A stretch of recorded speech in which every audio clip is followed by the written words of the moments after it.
To me, this all means the new competitive edge is about human advantage. This isn't about cutting. This is about creating the future of possibility.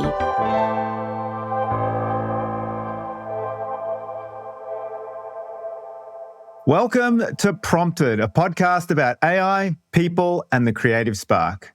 I'm Cameron Adams, and I am fascinated with leaders who are using AI to be more creative than ever before. Today, I'm sitting with Nic Scoble-Williams. Nic is a lawyer, futurist, and passionate pioneer, focused on creating new combinations of human and machine collaboration to unlock performance. She does this in boardrooms and executive conversations all around the world, reimagining the future of work to make work better for people and people better at work. She currently serves as the Global Future of Work leader at Deloitte.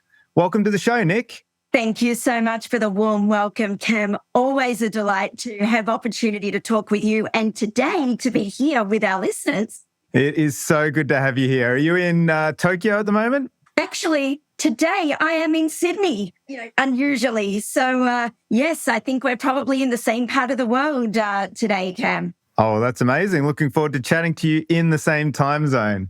Let's kick off with the prompt. This is the part of the show where we get an idea out of Nic's head and onto the page. Then we get on one of our designers here at Canva to take it even further with AI. So Nic, we want you to draw something from your childhood that inspired you while you tell us the story about it. We give you 90 seconds and you have to do a bit of multitasking because you have to tell us about the story and draw at the same time. Are you ready? I'll wait for when you tell me the timer's on. Okay, well, grab your marker, get ready, and go. Okay. Coming home from a horrible, devastating exam. Absolutely sobbing, miserable. My father, very wise, comes to me and he says, "Sweetheart, you can only do your best. Anything beyond your best is not in your control." Absolutely set the tone for my crazy direction in life, always chasing dreams, never being scared of failing, just believing if I give my best, it's enough. So I'm a bit worried about what you're going to say when you see the picture, but that's the story. Well, that's very sage advice. I'm glad you have a dad who can guide you through any ups or downs. Oh, my Lord, can you see it? I can just see it. I'm seeing some stick figures. Yes, so on this side, I've got me, and then we've got my father with a big sunshine behind him and a bit of a love heart. And the star is meant to be kind of reach for the stars. Well, that is such a lovely story, Nic. Audio listeners, if you want to see the picture, head to the link in the show notes to see it. And what we're going to do is we're going to send this picture to Clouds, our designer in residence, who's going to team up with AI to whip it into something new. We'll reveal Nic, Clouds, and AI's creation at the end of this episode, so stay tuned for that. So while Clouds beavers away, let's chat AI, Nic. You're listed as a futurist. Now, there are lots of people who like to think they can see where the future is going. So what makes you qualified to be a futurist? I don't think that there is any experience or credential that qualifies anyone to be a futurist. What stands out for a futurist, and I think what defines my role in this space, there are perhaps three things.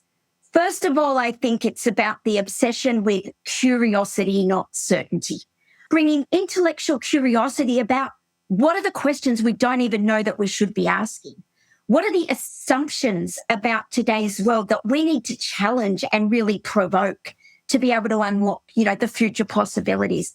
The second, I would say, and this is where my crazy career journey between software engineering, law, genetics, consulting is very relevant, connecting the unconnected.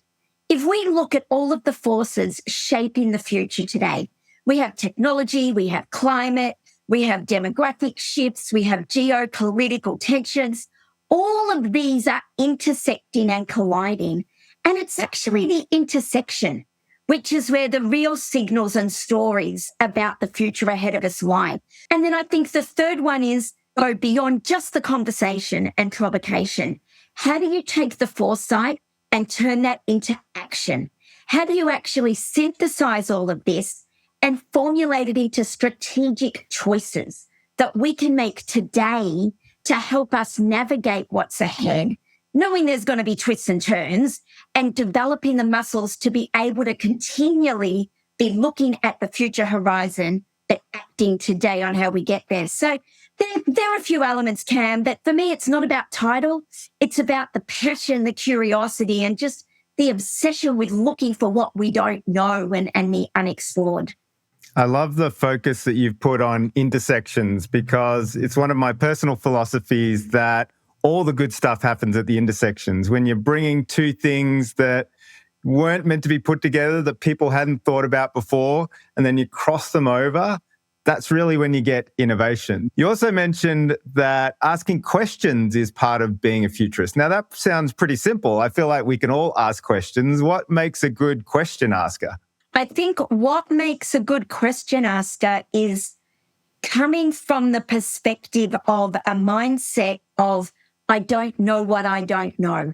Many people are asking questions looking for validation on what they do know or what they think is true.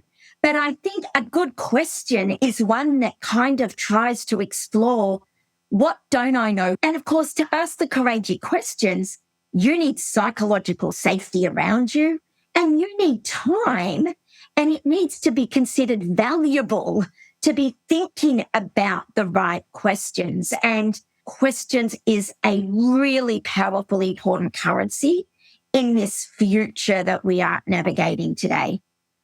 Is there some sort of framework or approach that you have to thinking about the right questions? I do think a typical approach in terms of these are the things I do know. These are the questions I do have. These are some things that I'm not sure about. They may be relevant, they may not. So I'm actually being very clear on what do I know? What do I believe I need to answer? Where might there be some interesting territory that may or may not be relevant? Providing AI with that context first, and then saying, now help me understand where my gaps are. For me, that's important. Actually making sure that you're fully helping AI understand, first of all, the playground that you're playing with, because obviously the richer the context, the more little signals and hooks that, our AI engines can then go and explore around. Well, I'm glad you've started bringing AI into the fold, because I think we're living through one of the biggest periods of change that pretty much any of us will experience in our lifetimes. And you've said that there are three main things organizations are wrestling with right now. Can you walk us through those three different things? First of all, a general undertone most organizations are wrestling with: how do they really unlock the full potential of AI and their investments at the speed they need to? But I would say connected to that are the three things, Cam. The first is moving from using AI to designing for AI. We're all very comfortable with how we apply a use case, where we use AI for a particular task in a particular process. But the world we have embarked on now, it is about how do we design human and AI interactions purposefully to get the experience and outcomes we need, so that that interaction doesn't happen by accident and create unintended consequences. So that's the first one. The second one is a follow-on to what we just talked about in terms of questions as a powerful new currency. How do we think about AI in terms of the real opportunity for how we can unlock the value is really through questions as our platform. So how do we ensure that we are embracing that culture of curiosity and the courageous questions? And then the third is really bringing creativity as a core infrastructure. If we think about all of those big forces that I talked about, climate, geopolitical tensions, technology, all of those, there are such big, wicked problems that we need to tackle.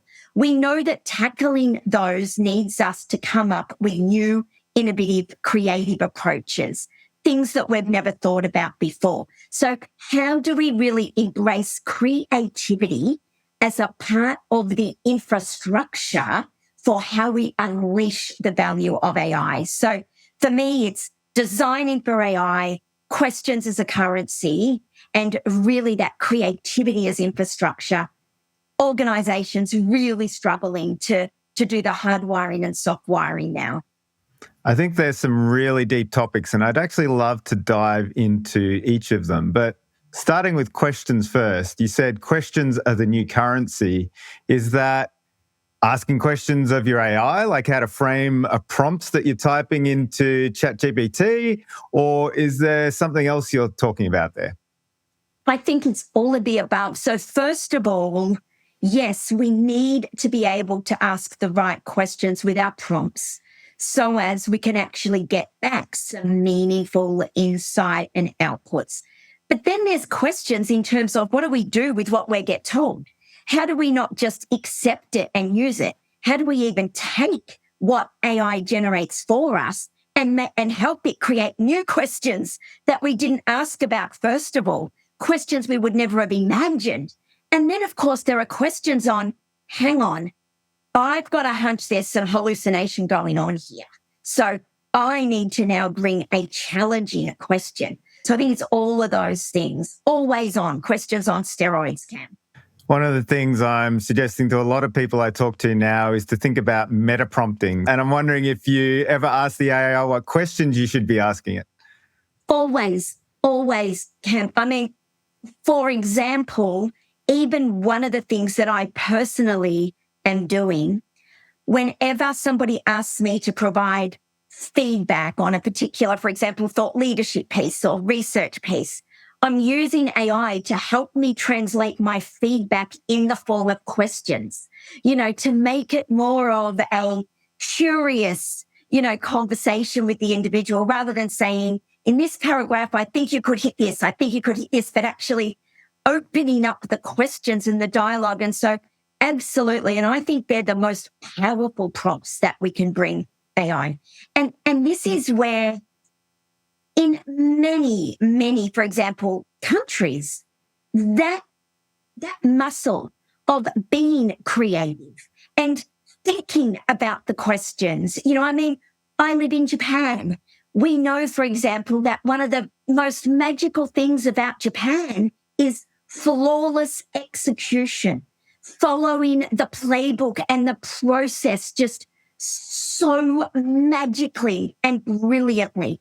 Nothing left unturned.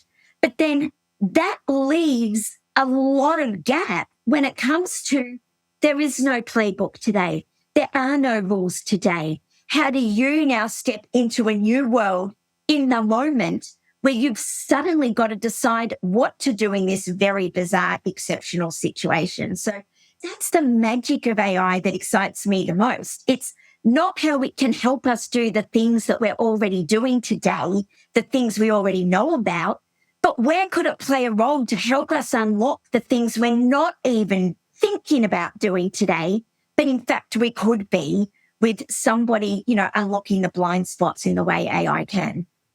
I think you have a really interesting cross-cultural perspective through the work that you do. So are you seeing AI being received or used in different way in places like Japan versus Australia or any other countries that you visited?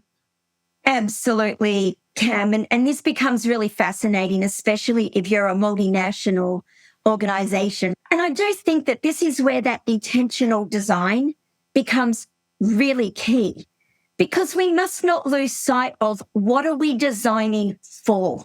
What are the value outcomes that matter?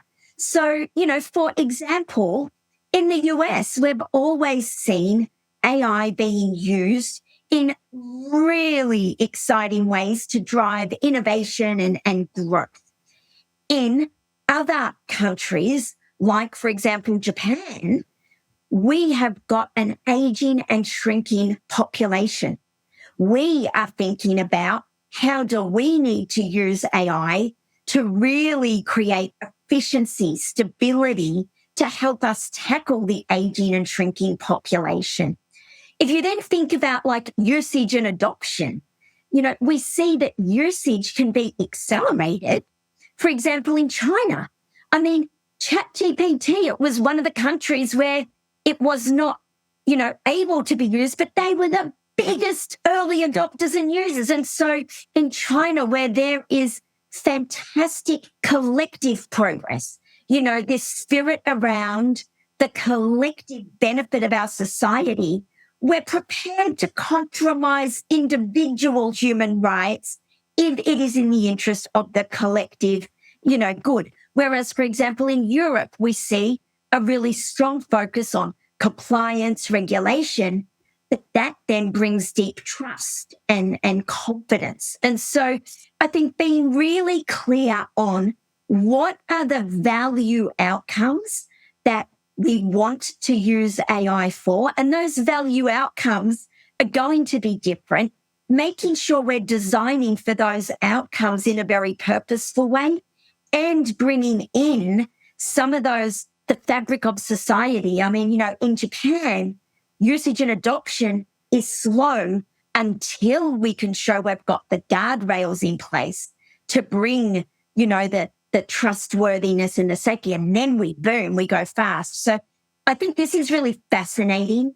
And again, these are some of the challenges that I think many organizations are grappling with, because they're trying to create, enterprise strategy, but actually being able to execute that and realize outcomes on the ground is just so fascinating. You can see I love this kind of global conversation about this, Cam. Do you think any of these cultural approaches results in greater success? Like, do you think the American approach means that they'll be able to leapfrog other countries, or the Chinese approach might mean that they can bring more people along? Like, where are you seeing this playing out? What I do believe is the net outcome of success is elevated for everybody, because even if, for example, in America, it is accelerated innovation in Silicon Valley, even if it is in Australia, it is really doubling down on productivity, or in Japan, it's really looking at how we manage. What I do love about this is every one of these scenarios is actually helping everybody collectively continue to elevate their approach. Everybody needs to think about how making sure they are bringing trust and confidence in the way that we have Europe really focusing on the compliance and ethics. Everybody needs to, though, be making sure that they're embracing the spirit of innovation to unlock the value at speed to keep competitive edge. And so what I think that in individual pockets, yes, they're getting the outcomes they need to drive their success. But I think what's most exciting is that if everybody is really embracing what we can learn from each of these, I think they are all giving us really, really important design principles, for example, that are going to elevate everybody in their approach. The very first thing that you said organizations need to be focusing on is designing human AI collaboration. What does great look like when we're talking about human AI collaboration? What are you seeing at the moment that is really pushing that forward? Obviously, just the first step is recognizing this in itself is a discipline, is an art, the actual design of the relationship. And similar to how we've always thought about customer journeys, user experience journeys, the moments that matter, how do we make the experience and the outcome seem easy, engaging, accessible?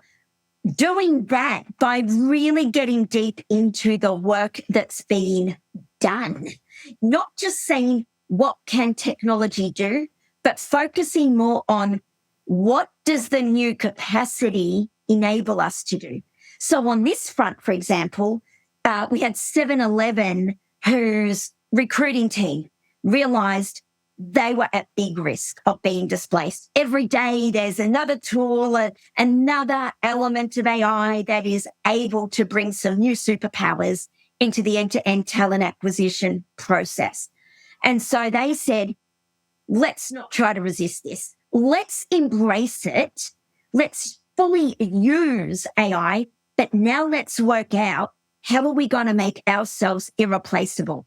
What is it that we need to do and show? And they decided that when they looked at the business, it was actually the store owner roles. So the store managers in all of their different franchises, that was one of their biggest challenges. They didn't have a good profile for what does a good store manager look like. They didn't have really good onboarding. They didn't have support. So they said, let's reposition our role to be the performance coaches and enablers for store managers. We're going to design the profile. We're going to make sure that we're hiring the right store managers. We're onboarding them. We're doing succession planning. We're doing talent pipelines. So really redesigned very purposefully, looking at the work that was being done. Another thing, though, I would say is this shift from collaboration to systemic codependency. So AI sits in IT, but the work and the people that need to embrace it and use it and unlock the value, including our designers, they don't sit in IT. And so this recognition that really intentional design means we now need HR, IT, operations, and our designers all together as one, not just making the experience look good, feel good, but making sure it actually works. And on this front, we've seen Moderna formally merge their IT and HR function into one, recognizing that for decades, designers have been the masters of taking complexity, making it seem simple, accessible, engaging. That is exactly what we need in how we need to design the human and AI collaboration. So putting designers at the center of this, creating new types of journeys. And on this front, 7-Eleven in Japan have been bringing together their product and their marketing and design team to completely reimagining their approach to new products and product launching. So saying, how do we move away from the traditional customer surveys, market testing through focus groups? How do we come together as one unit and completely reimagine the way that we identify the right products, we design them, we market them, we campaign them, and they've now reduced the speed to launch a new product from 10 months to 1 month. I really love those little case studies that you mentioned. It really brings the change to life.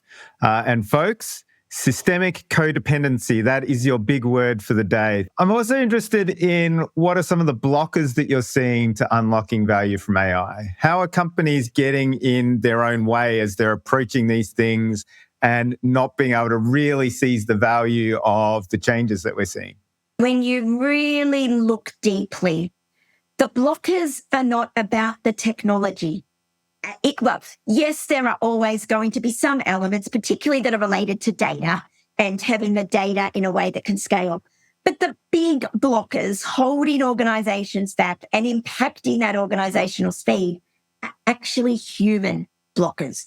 So, for example, psychological safety. Organizations not really noticing that, in fact, what's holding their people back is they're fearful of experimenting, playing around. They don't feel they've got permission to use time to experiment and play because that's not considered productive work as such. So psychological safety is huge. The other one I would say is leadership in terms of forever, leaders have become very, very capable at how they approach technology investment decisions. Yes, we know we've got, a business case here, the ROI here, but have never really had to think about the business case around what's it going to take to scale. There's a great example of a telco in Europe where they found that their secret to scaling a Gen AI, assistant for their call center staff, that was powered by dedicating 80% of the implementation budget to the education, the training, and working with the workers to redesign their work, and 80% of the budget. So for leaders making these decisions, and so for leaders making these decisions, very different way of thinking about where we need to invest our budgets to unlock value and why. And then I've already talked about the fragmented ownership, the systemic codependency. As I said, that's a big one because AI is in IT, but the workers and everyone else isn't. But the final one that you've probably heard me talk about before, Cam, is over-indexing on the digital skills, the AI skills, the data skills, and completely neglecting the human capabilities. It's those human capabilities, that imagination, the curiosity, all the things we've been talking about around being able to prompt with the right questions, use the results. That is the power to unlock. And yet organizations are still generally obsessed with, we need AI experts, we need data scientists, we need cloud engineers, and not putting the same investment in those really critical core human capabilities that in fact are what's holding up the progress. So I'd say they'd be the big ones that I'm seeing, Cam. You do quite a lot of deep research into the forces that shape work. And some of your research recently highlighted a silent imagination deficit, where only 10% of workers demonstrate the curiosity and creative thinking that leaders need for AI-powered innovation. What effect do you think this is actually having, and how do we fix something like this?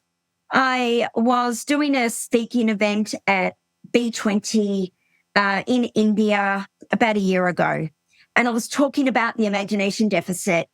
And in the middle of my talk, a very brave AI startup founder raised his hand and he said, I just have to say, I cannot believe the aha moment you're giving me right now.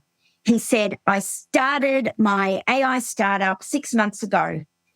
I have been focused on hiring the best of the best AI experts. I am paying a ridiculous amount of money for them, but I truly believe that's going to be my competitive advantage to get ahead, the talent that I've got. He said 6 months later, I have been losing sleep every day on why every day they're coming to me and asking, what would you like us to do today, boss? I'm paying them big bucks. What's going on? And he said, I had assumed that team needs something more in terms of AI expertise or digital skills. I did not recognize what they need are those human capabilities that you're talking about, Nick, that it is the imagination deficit dynamic. This is a blind spot that most organizations aren't realizing. They could have the most phenomenal expertise, but without the creativity, without the imagination. And I think we need to be really clear about elevating the creativity, the imagination as our core infrastructure and something that is important and we value. A little bit like at school, maths and English was important for everyone as a foundation, right? This ability to be able to be creative, ask questions, how does this become a just foundational expectation? And so I think that the impact is far reaching. we're still seeing the extent of impact it's having on organizations. Do you think that curiosity and creativity are things we actually can teach and bring to the masses, or there's something inherent in skilled people with the expertise to do it or the nature to do it? I do believe that everybody can be creative and become more creative. We were all children once. We all fantasized. We had, dress ups or sporting heroes or superheroes.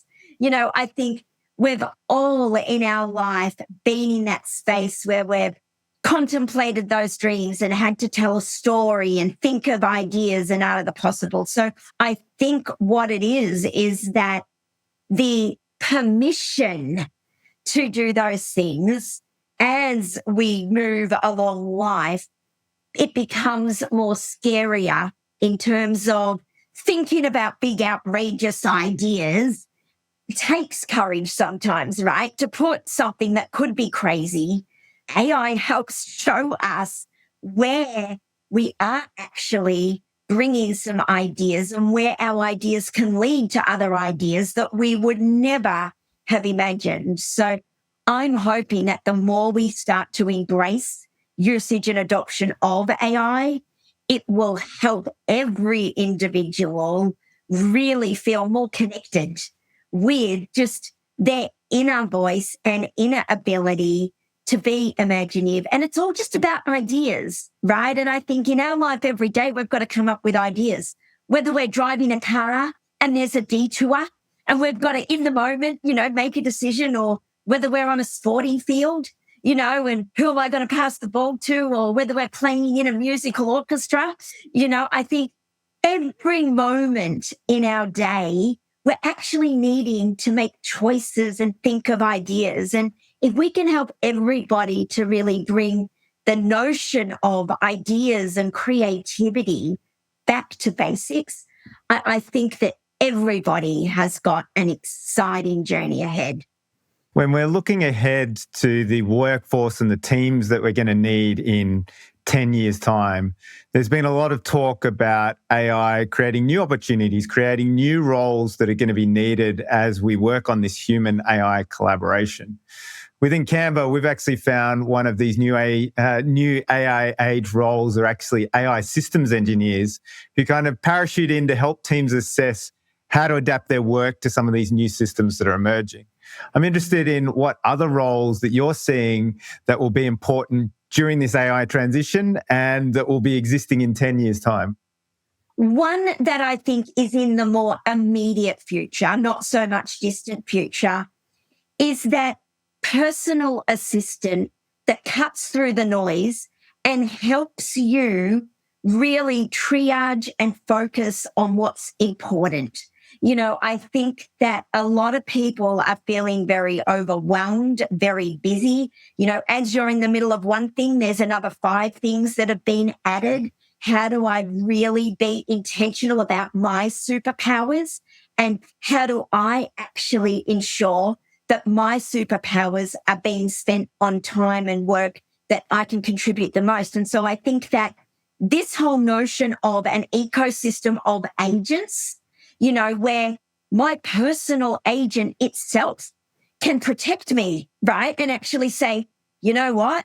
I know that you're sending that to Nic, but hey, here's her agent over here to do the storytelling for this. Here's her agent over here to do a keynote on this. Here's her agent over here to write an article. I think that is a really short-term, immediate, burning platform agent that's going to be important. Are you seeing that agentic future come to life yet? It's starting to emerge.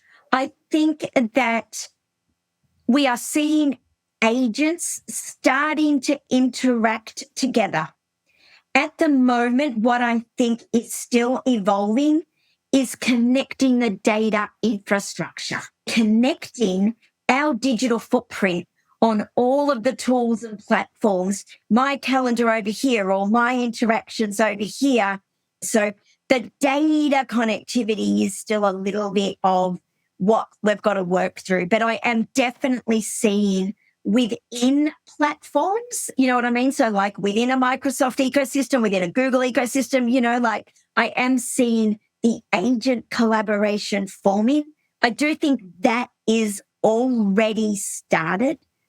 I would say in the more distant future, I think it goes back to what we were talking about in terms of what is a futurist, right? A lot of organizations, they need the agent to say to them, what don't we know today that we need to be looking out for? Where are the channels that we need to keep our eyes and ears open on? Where are the markets? Where are the talent? And so I think that in the longer term, having those ecosystem of agents, keeping like the boards, the executive teams well ahead. So you've kind of got the immediate horizon, but you also need that longer term horizon. So as the choices you make today can be intentional in getting you there. But in my mind, it's still all about the power of humans, like humans bringing the judgment, humans bringing the emotion, humans making it real, in the realities of society, of our human interactions. It is all about being intentional so that we are using this universe of agents and agent ecosystems to make work better for humans and humans better at work. As we're looking ahead to the opportunities that AI can bring, we're also looking at scenarios where some jobs will disappear as well. There was actually a really interesting scenario planning document that was published publicly recently called AI 2027. And it raised a bunch of ways in which we're going to have to really react to AI, both socially and politically. So if we're talking about jobs and, the possibility that some jobs are going to disappear, what does the future of work look like? Where's it heading? What does society look like? Is it going to be more businesses sprouting up and flourishing? Is it going to be universal basic income? Where's it going? I personally am not a believer that it is all about cutting jobs and all of these things. In fact, I think quite the opposite. What I'm seeing are signs that this is actually paving the path for opportunity, possibility. That example I mentioned before about the recruiters at 7-Eleven, that resulted in them tripling the size of their team, multiplying it by 3. First of all, we are seeing opportunities being democratized. We are seeing that the power of AI means work becomes boundaryless, geography becomes a strategic lever.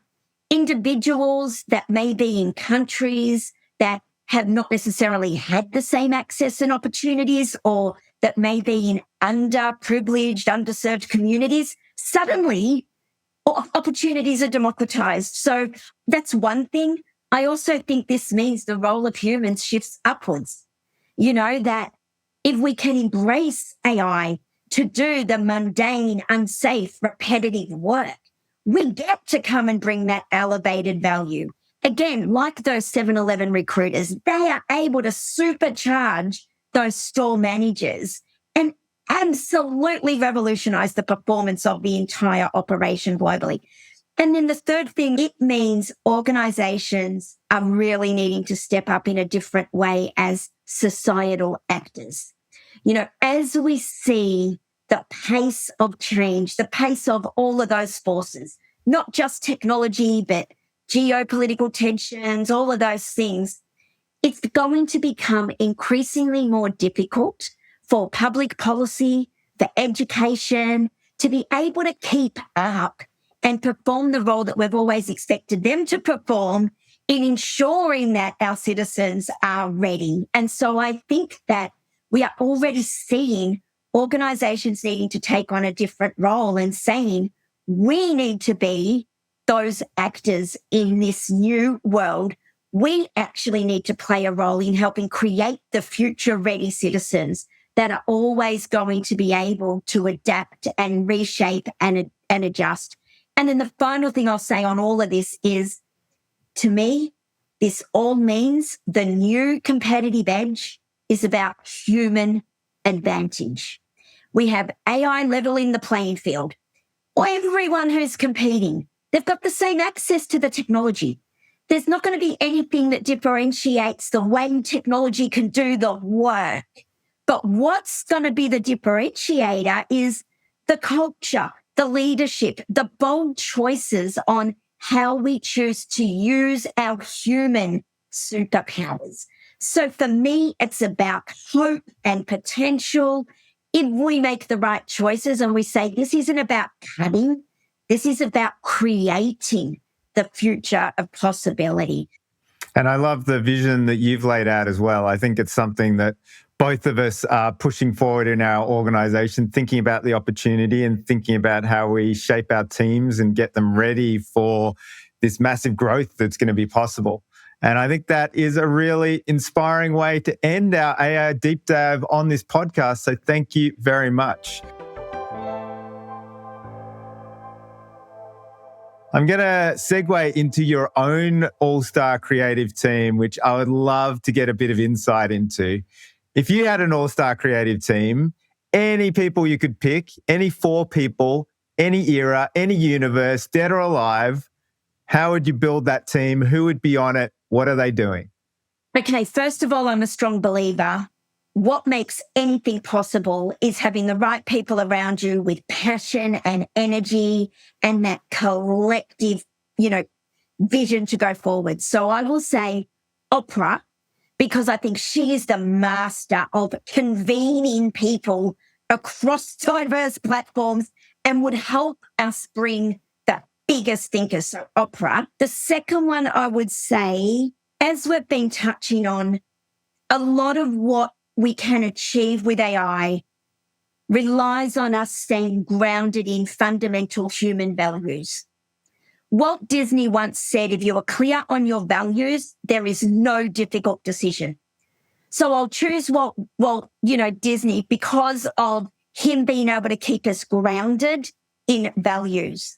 The third one, this may be controversial, Cam. Okay, lay it on me. I would have to say Elon Musk. Elon Musk has been provocation, disruption. He's been the good, the bad, the ugly, but we cannot deny he has been a first mover. He has had courage to explore the unexplored. He's got scars for us to learn from. So from a disruption and courageous provocation, I wouldn't mind, having a bit of his wisdom. And then the fourth one's what excites me the most. Well, that is a controversial one. Lay your fourth one on me. The fourth one would be, I think the ultimate is, how do we make sure that we are designing for the generations ahead that we're not even going to meet necessarily? So I'm going to say my unborn great-grandchild, who I may never meet, but how do I have that voice today to help me really believe that what we are visioning and designing for is something that will have sustainable impact in generations to come? So that'd probably be my 4, Cam, being put on the spot. Oh, I love that last conceptual take on who needs to be on your creative team. I love it. That's exactly what we wanted. And I think I'm going to have to steal Walt Disney from your team because he's definitely come to the top of my list as well.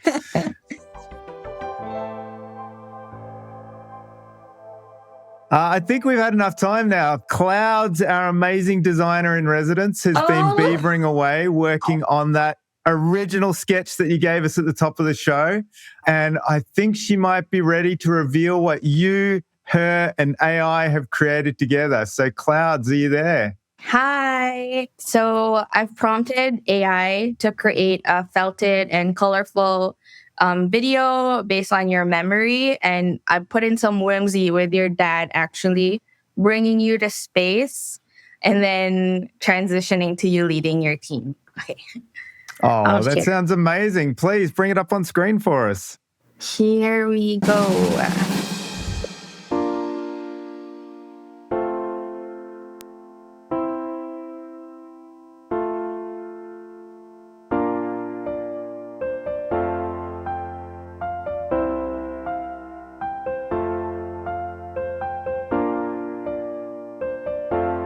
How incredible was that? That just totally blew my mind. It blew all my expectations. What are you thinking, Nic? Oh my goodness. I'm thinking, how can I articulate in words to my father the impact that that moment has had on my life?